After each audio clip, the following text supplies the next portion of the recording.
Separados do mundo.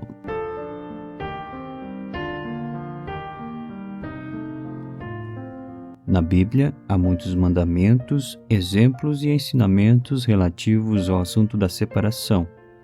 Uma vez que o mundo possui muitas facetas, nossa separação precisa ser plena e completa. Há 4 locais na Bíblia usados para tipificar o mundo. Egito, representando os prazeres do mundo. Ur dos Caldeus, a religião do mundo. Babilônia, a confusão do mundo, e Sodoma, os pecados do mundo. Precisamos nos separar de tudo isso. Significado da redenção tipificada pelo êxodo do Egito. Quando os israelitas estavam nas mãos do destruidor, como Deus os libertou? Foi através do Cordeiro Pascal. No instante em que o anjo de Deus passou pela terra do Egito para ferir o primogênito, ele passou por cima daquelas casas nas quais havia sangue. Se não houvesse sangue na porta, ele entraria e feriria o primogênito. Por conseguinte, toda a questão de salvação não depende da porta ser boa ou não, das ombreiras serem especiais, da família ser recomendável ou do primogênito estar tendo um bom relacionamento filial. Certamente, ela depende de haver sangue. A diferença entre salvação e perdição é determinada pela aceitação ou rejeição do sangue. A base para a sua salvação não está naquilo que você ou sua família são, mas no sangue. Os salvos pela graça são redimidos pelo sangue. Lembremos-nos, no entanto, que uma vez que fomos redimidos pelo sangue, precisamos começar a sair. Os israelitas imolaram o cordeiro antes da meia-noite e, após terem colocado o sangue nas ombreiras e na verga, comeram apressadamente. Enquanto comiam, tinham seus lombos cingidos, suas sandálias calçadas e os cajados em suas mãos, pois estavam prontos para sair do Egito. Portanto, a primeira consequência da redenção é a separação. Deus nunca redime alguém e o deixa no mundo para viver como antes. Toda pessoa regenerada, tão logo seja salva, precisa tomar em sua mão seu cajado e começar a sair. Tão logo o anjo da destruição separe os salvos dos perdidos, as almas salvas devem sair. Isso fica tipificadamente claro em Êxodo. O cajado é usado para a jornada, ninguém o utiliza como um travesseiro ao se deitar. Todos os redimidos, tanto os grandes quanto pequenos, precisam tomar seus cajados e sair naquela mesma noite. Assim que almas são redimidas pelo sangue, elas se tornam peregrinas e estrangeiras neste mundo. No instante em que elas são redimidas, saem do Egito e se separam do mundo. Elas não devem permanecer lá. Certa vez, uma irmã no Senhor estava ensinando crianças.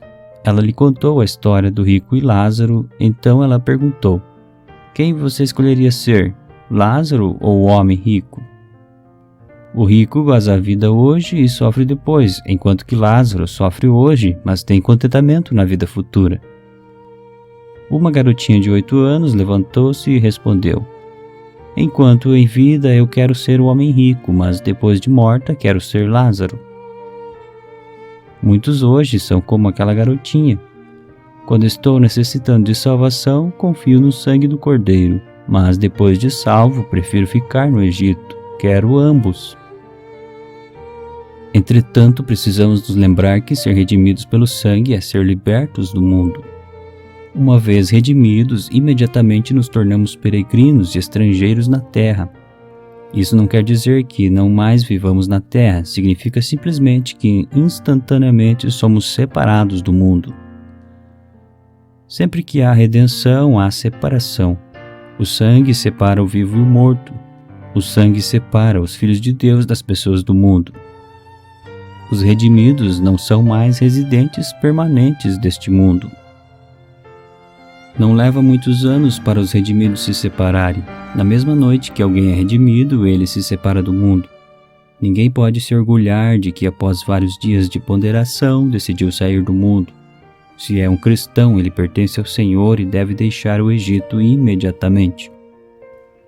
Pela descrição de como os israelitas deixaram o Egito, pode-se ver quão difícil foi para eles saírem, pois o Egito agarrava-se a eles. Mesmo depois que Faraó concordou em deixá-los ir, ele permitiu que somente os homens fossem. Os pequeninos e os velhos deveriam ficar para trás.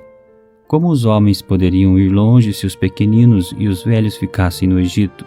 Sem dúvida, os homens logo voltariam. A cilada de Satanás era impedir uma separação completa e total do Egito. Por esse motivo, Moisés rejeitou tal maquinação.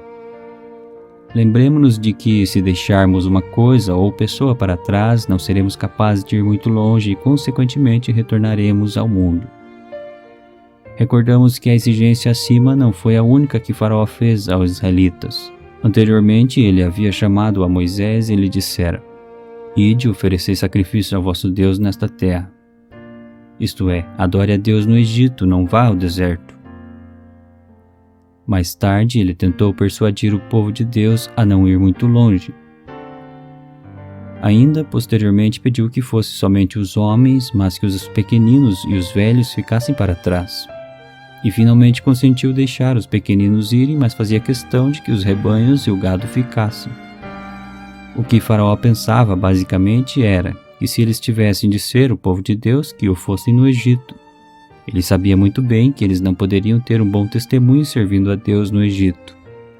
Aqueles que servissem a Deus no Egito também serviriam a Faraó. Eles seriam servos de Satanás, bem como servos de Deus. Você deseja servir a Deus e permanecer no mundo? Sem dúvida, você é servo de Satanás e ele fará tijolos. Ele não o deixará ir, nem permitirá que você vá muito longe. Ele pode permitir que os homens vão, mas manterá o resto no Egito, pois ele sabe que eles voltarão. Ele está plenamente ciente do ensinamento em Mateus 6:21, porque onde está o teu tesouro, aí estará também o teu coração.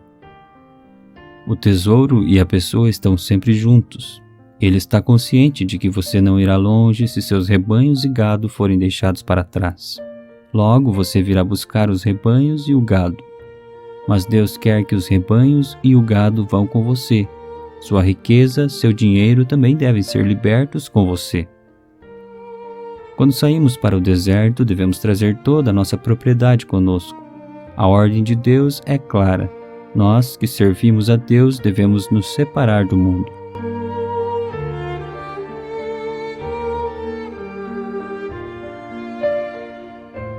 Nosso caminho está no deserto.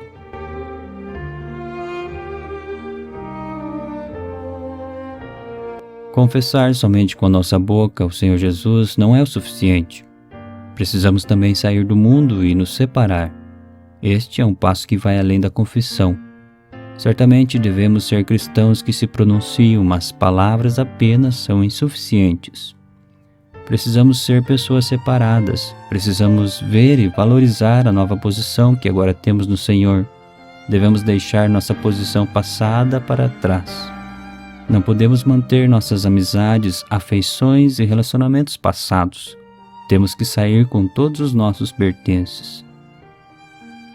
As pessoas podem nos considerar tolos, mas temos que sair do mundo. Desde que nos tornamos cristãos, nosso caminho encontra-se no deserto, não no Egito. De acordo com o sentido do Novo Testamento, tanto o Egito quanto o deserto representam o mundo. O Egito, no entanto, aponta para o mundo em seu sentido moral, enquanto que o deserto fala do mundo em seu sentido físico. Nós cristãos estamos no mundo físico, mas não no mundo moral. O mundo, como o conhecemos, é tanto um sistema quanto um lugar. O Egito representa um sistema no qual há muitas coisas atraentes para atrair as concupiscências dos olhos, a concupiscência da carne e a soberba da vida. O deserto simboliza o lugar em que vivemos. Os cristãos devem sair do sistema do mundo. Separar-se do mundo significa separar-se desse sistema mundano em sua conotação moral. Isso não significa deixar o lugar físico. Panton, certa vez, disse algo relativo ao nosso caminhar no deserto. Enquanto em vida, o mundo é um caminhar, e na morte, um túmulo. Ninguém pode permanecer nesse mundo por muito tempo, pois ele é apenas um caminho. Quando alguém morre, ele serve também de túmulo. Esta deveria ser a nossa atitude em relação ao mundo. Todo crente tem que se preparar. Aos olhos das pessoas deste mundo, somos estrangeiros e peregrinos no deserto. Apenas eles são os residentes permanentes do mundo. Deixe-me usar uma ilustração para mostrar o significado da separação. Durante a parte final da minha estada na Inglaterra, pouco antes que o Pacto de Munique fosse assinado sob a política de pacificação do primeiro-ministro Chamberlain, observei pessoas se preparando agitadamente para a guerra, cavando trincheiras, construindo campos de aviação, edificando abrigos e até mesmo distribuindo máscaras antigás venenoso. Meu sentimento na época era completamente diferente daquele dos ingleses. Eu observava prepararem-se para a guerra. Via-os arrecadando contribuições e treinando sua guarda real. Então, uma noite, chegou um telegrama dizendo que o pacto fora assinado e não havia necessidade de se temer a guerra. Aquela noite, muitos não puderam dormir. Eles cantavam e gritavam. Mas qual foi a minha reação? 3 palavras resumem meu sentimento. Eu observava friamente. Enquanto eles estavam se preparando agitadamente para a guerra, eu havia observado friamente. Agora, quando eles estavam jubilosos, em paz, eu observava friamente. Por quê? Porque eu era um peregrino e em breve iria embora. Uma vez que era apenas um viajante na Inglaterra, meu sentimento era totalmente diferente daquele dos ingleses. Era meramente um observador de sua alegria e da sua dor. Assim foi que verdadeiramente me dei conta do que significa ser um estrangeiro. Embora ainda não tenhamos deixado este mundo como um lugar, já saímos dele como sistema. Moralmente falando, não pertencemos a ele. A menos que possamos olhar para o mundo como algo que já deixamos, estamos errados. A menos que possamos observar friamente, estamos em uma condição de anormalidade espiritual. Se em relação a todas as coisas e todos os relacionamentos no mundo não pudermos adotar uma atitude de espectadores, temos falhado como cristãos. Isso mostra que ainda estamos nele e ainda temos que sair. Enquanto estava na Inglaterra, naturalmente eu esperava que houvesse paz, mas por outro lado não estava perturbado pelos rumores de guerra. Não desejava que houvesse bombardeios, mas isso não me preocupava em demasia. Certa vez disse a um irmão: Deus me salvou para ser um cristão, não um inglês. Não podia ter outro sentimento, pois Deus me salvou para ser um cristão. Minha atitude em relação à Inglaterra era neutra. Desejava seu bem, desejava-lhe paz, mas meu interesse encontrava-se em outro lugar. Os novos crentes deveriam ver, como mencionado por Pedro e outros apóstolos, que somos apenas peregrinos e estrangeiros na terra. Já saímos do sistema do mundo. As pessoas do mundo desejam nos segurar e puxar-nos para mais perto deles, reter tanto nós quanto as nossas possessões. Mas não podemos servir a Deus se cedermos em algum ponto. De hoje em diante, voltemos nossas faces em direção à terra prometida. Estamos separados do Egito. O sangue faz a separação, pois o sangue nos redimiu para Deus. Os egípcios são aqueles que não são redimidos pelo sangue. Eles pertencem ao mundo, mas os redimidos tornaram-se cidadãos de um outro mundo. Imagine que você fosse a uma loja para comprar um relógio de pulso. Depois de comprá-lo, você sai com ele. Você não o deixa com o vendedor para que ele o use. Não, você o compra e sai com ele. Onde há compra, há saída. Lembre-se que o sangue nos comprou para que pudéssemos sair do sistema do mundo. Todos que são comprados pelo sangue saem. Fomos comprados para seguir o Senhor e prosseguir em direção à terra prometida.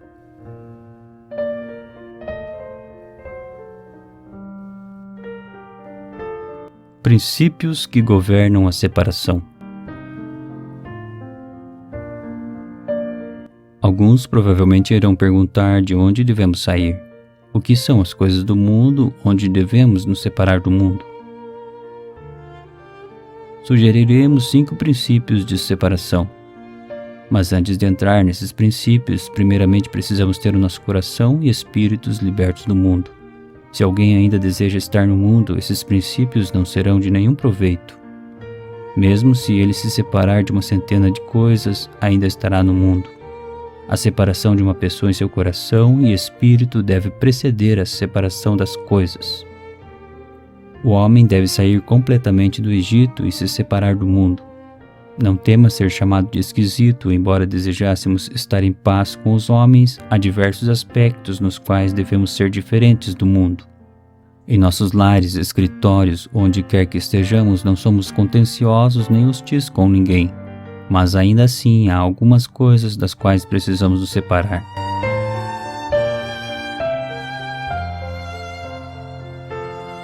Coisas que o mundo considera indignas para um cristão.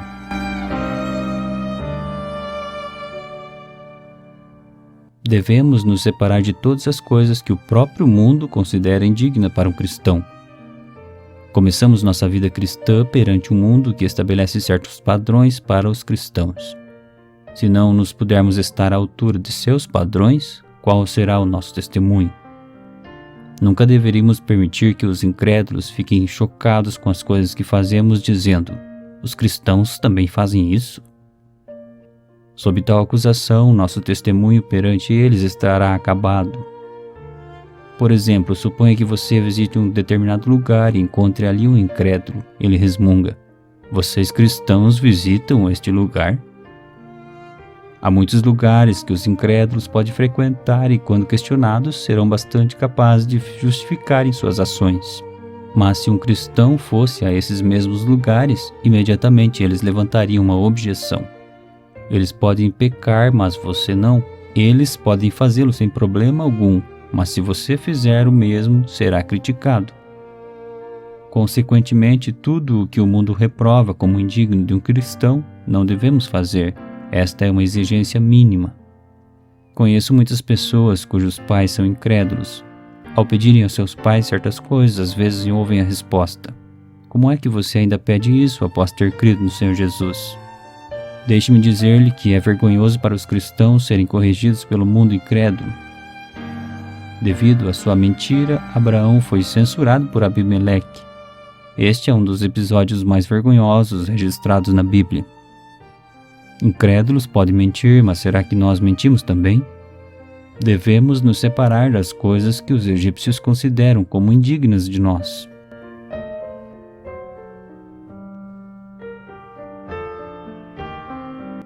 Coisas inconsistentes do nosso relacionamento com o Senhor.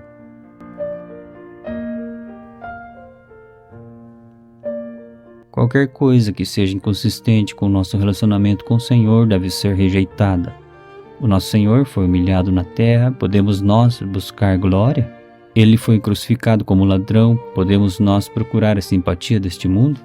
Ele foi caluniado como estando possesso por demônio, podemos nós esperar o louvor dos homens? Tais expectativas revelam a inconsistência do nosso relacionamento com o Senhor. Elas nos tornam diferentes do Senhor, até mesmo contrários a Ele. Todos os caminhos pelos quais Ele passou devem ser trilhados por nós também. Por causa disso, devemos nos livrar de tudo que é inconsistente com o nosso relacionamento com o Senhor. O discípulo não está acima do seu mestre, nem o servo acima do seu senhor. Mateus capítulo 10, versículo 24.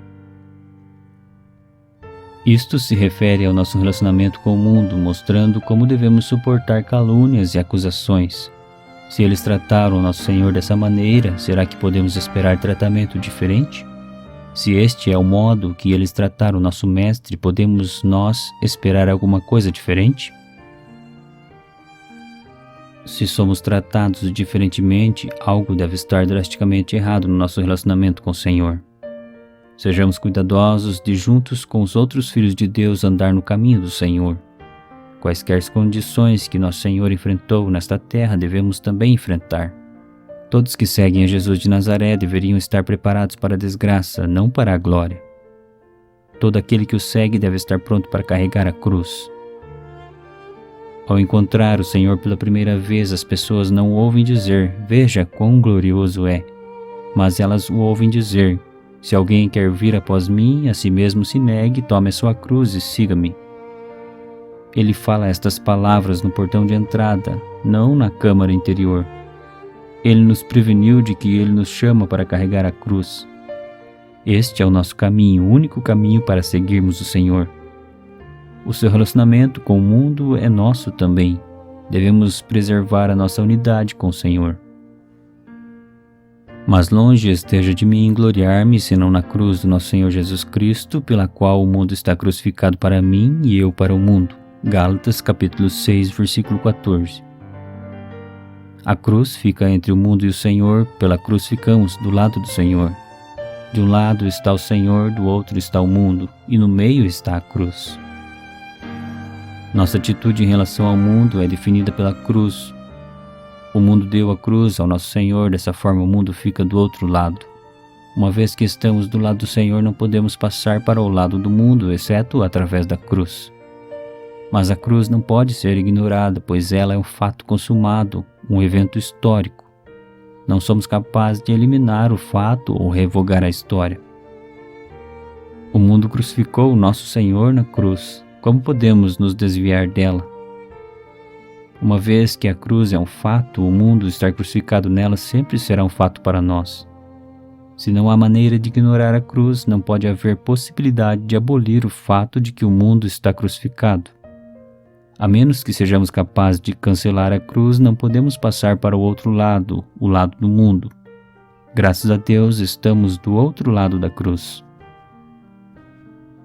Vamos usar uma ilustração. Se o pai ou a mãe ou o irmão de um homem fosse assassinado, ele se recusaria a chegar a um acordo com seu inimigo. Seu ente querido foi assassinado, portanto, que abertura há para a conversa? Antes do assassinato, toda a situação estava aberta para discussão, mas depois não há nada para ser falado. Da mesma maneira, agora a cruz se tornou real. O que mais podemos dizer? Na cruz, o mundo crucificou o nosso Senhor. Portanto, agora colocamos-nos do lado do Senhor e declaramos que estamos crucificados para o mundo e Ele para nós. Hoje não pode haver comunicação entre os dois. O mundo não pode atravessar para o nosso lado, nem vice-versa. Havendo visto a cruz, gloriamo-nos nela. Através da cruz, o mundo está crucificado para mim e eu para o mundo. Esses dois ficam em lados opostos. A cruz é um fato histórico imutável. De um lado estão os cristãos, do outro o mundo e no meio a cruz. Quando abrimos nossos olhos, vemos a cruz, não o mundo. Se contemplarmos o mundo, vemos primeiro a cruz. Podemos retrucar com raiva como alguém cujo pai, ou mãe, ou irmão foi assassinado e dizer que não há nada para conversar. Os jovens cristãos devem ser levados a ver que a posição do Senhor é também a deles. Eles perguntam frequentemente: se eu fizer tal e tal coisa, estarei me contaminando com o mundo? Posso fazer isso ou fazer aquilo? É muito difícil para nós explicar-lhes todas as coisas, mas podemos lhe dar um princípio. Podemos lhe dizer: assim como o mundo e a cruz são opostos um ao outro, assim também o mundo e o Senhor. Se eles forem ao Senhor com o coração aberto e sensível, certamente verão a diferença entre os dois lados. O que é o mundo? O que não é o mundo? Quando você for ao Senhor, saberá. Você precisa fazer apenas uma pergunta: como isto se relacionava com o Senhor Jesus quando ele estava na terra? Como era o relacionamento do Senhor com as pessoas do mundo? Se o seu relacionamento não for diferente do relacionamento de Cristo, isso está certo. Mas se a sua posição difere da dele, isto está errado. Somos seguidores do Cordeiro que foi imolado. Seguimos o Cordeiro onde quer que ele vá. Mantemo-nos unidos ao Cordeiro que foi imolado. Tudo que não fica nessa posição, tudo aquilo que é contrário à posição do Senhor, é o mundo do qual devemos nos separar.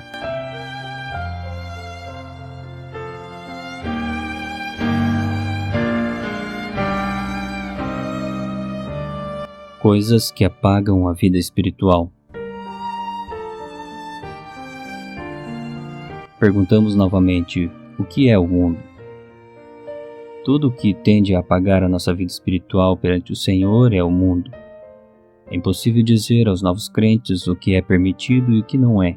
Se lhe dissermos 10 coisas, eles terão uma 11ª para perguntar. Mas se eles compreenderem um princípio apenas, poderão utilizá-los em diversas situações. O mundo é qualquer coisa que lhe faça perder o zelo pela oração, ou pela leitura da Bíblia, ou que o leve a perder a coragem de testemunhar. O mundo cria um tipo de atmosfera que esfria o nosso amor pelo Senhor. Ele seca a nossa vida espiritual, esfria o nosso zelo, paralisa o nosso anseio pelo Senhor. Por isso, o mundo deve ser repelido. Coisas que não são pecaminosas podem ser consideradas como coisas do mundo? As pessoas têm muitas coisas em autoestima, mas a questão é, será que elas nos ajudam a chegar mais perto do Senhor? Na verdade, elas podem ser coisas boas, contudo, ao fazê-las, muitas vezes nosso fogo interior começa a definhar. Se continuarmos nelas, logo o fogo esfriará. Encontramos-nos incapazes de confessar nossos pecados, orar e ler a Bíblia. Embora essas coisas mundanas possam não ter ocupado nosso tempo, elas certamente têm ocupado nossa consciência. Elas têm enfraquecido nossa consciência perante Deus e nos têm dado um sentimento indescritível de estarmos errados. Nossa consciência não tem capacidade de lidar de forma adequada com esse sentimento. Ele tira nosso gosto pela Bíblia, faz-nos sentir vazios quando desejamos testemunhar, consome nossas palavras. Não importa quão puras essas coisas sejam, quão corretas possam ser, ainda assim elas devem ser rotuladas como um mundo. Tudo o que apaga a nossa vida espiritual pertence ao mundo.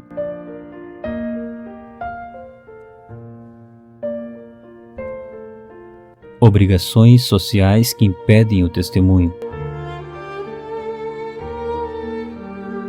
Uma coisa a ser mencionada diz respeito aos relacionamentos sociais.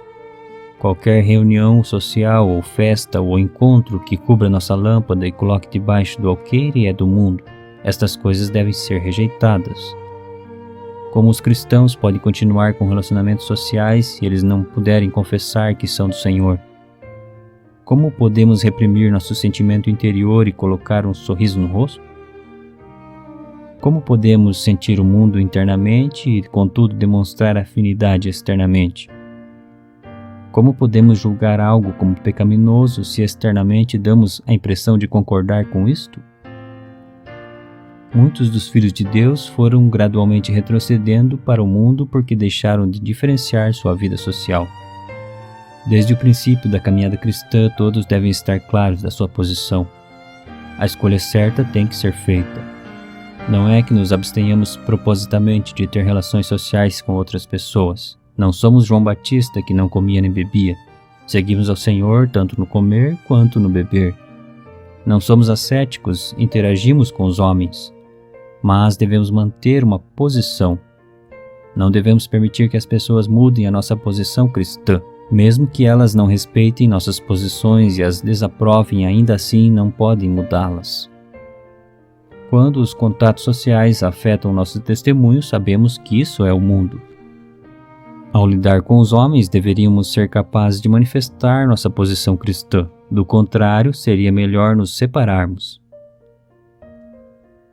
Não se detém no caminho dos pecadores, nem se assenta na roda dos escarnecedores. Se andamos no caminho dos pecadores, logo estaremos onde eles estão. Se nos assentamos com os escarnecedores, rapidamente estaremos contaminados com perversidade. Tanto o pecado quanto a perversidade são altamente contagiosos. Devemos fugir deles como quem foge de uma praga.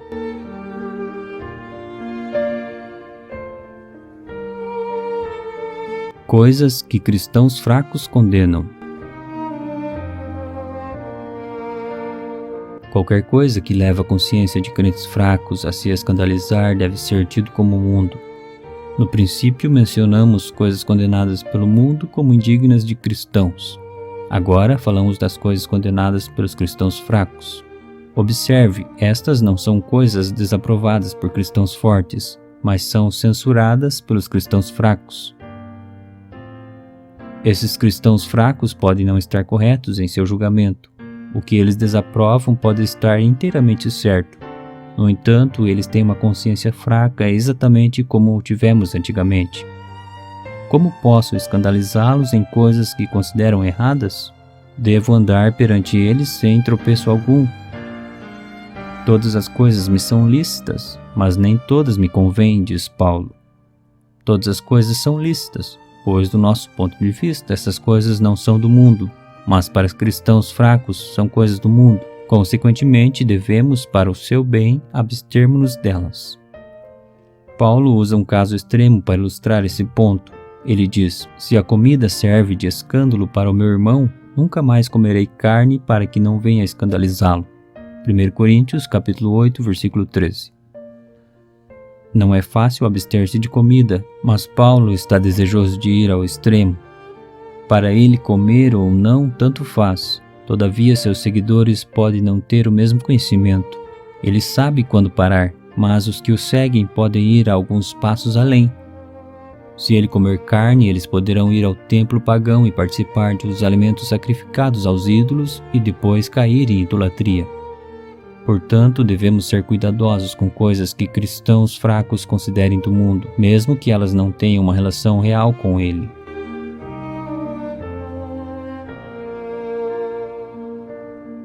Retirando-se do mundo. Por isso retirai-vos do meio deles, separai-vos, diz o Senhor. Não toqueis em coisas impuras, e eu vos receberei. Serei vosso pai, e vós sereis para mim filhos e filhas, diz o Senhor Todo-Poderoso. 2 Coríntios, capítulo 6, versículo 17 ao 18. Essa é a primeira vez no Novo Testamento onde o nome o Senhor Todo-Poderoso é usado. Mais adiante encontramos novamente no livro de Apocalipse. Em hebraico, o nome é El Shaddai. El significa Deus. Shaddai tem sua raiz na palavra que significa um seio de mulher ou leite de mulher. Este nome deveria ser traduzido, consequentemente, como Deus Todo-Suficiente. O que uma criança necessita é de leite, e esse leite vem do seio materno. Dessa maneira, o seio materno fornece todas as necessidades de uma criança. Assim também é o nosso Deus. O Senhor, como Deus todo-suficiente, nos chama para nos retirarmos do mundo e não tocarmos em coisas impuras, para que Ele nos receba como filhos e filhas. Essas não são meras palavras, pois elas são sustentadas pelo Deus todo-suficiente. Se deixarmos tudo, ficaremos de mãos vazias, mas Ele nos receberá. Que isso seja conhecido por todos aqueles que forem recebidos pelo Senhor e se separaram do mundo. Muitos não percebem a preciosidade do Senhor porque eles não consideraram todas as coisas como refúgio. Falando negativamente, aqueles que não consideram todas as coisas como refúgio devem considerar as coisas terrenas como tesouro. Portanto, eles não conhecem o que significa ser recebido por Deus. Como precisamos conhecer o Pai como todo-suficiente. Porque se meu pai e minha mãe me desampararem, o Senhor me acolherá. Salmos 27, versículo 10. Novamente, ainda que a minha carne e o meu coração desfaleçam, Deus é a fortaleza do meu coração e a minha herança para sempre. Salmo 73, versículo 26. Quem pode experimentar tal doçura? Somente aqueles que têm se retirado, aqueles que perderam tudo. O cego que foi curado encontrou o Senhor depois de ter sido expulso da sinagoga. Se permanecermos na sinagoga, não encontraremos o Senhor. Se formos lançados fora, teremos a bênção do Senhor sobre nós. Quão precioso é isso! Portanto, separe-se e experimente a doçura do Senhor.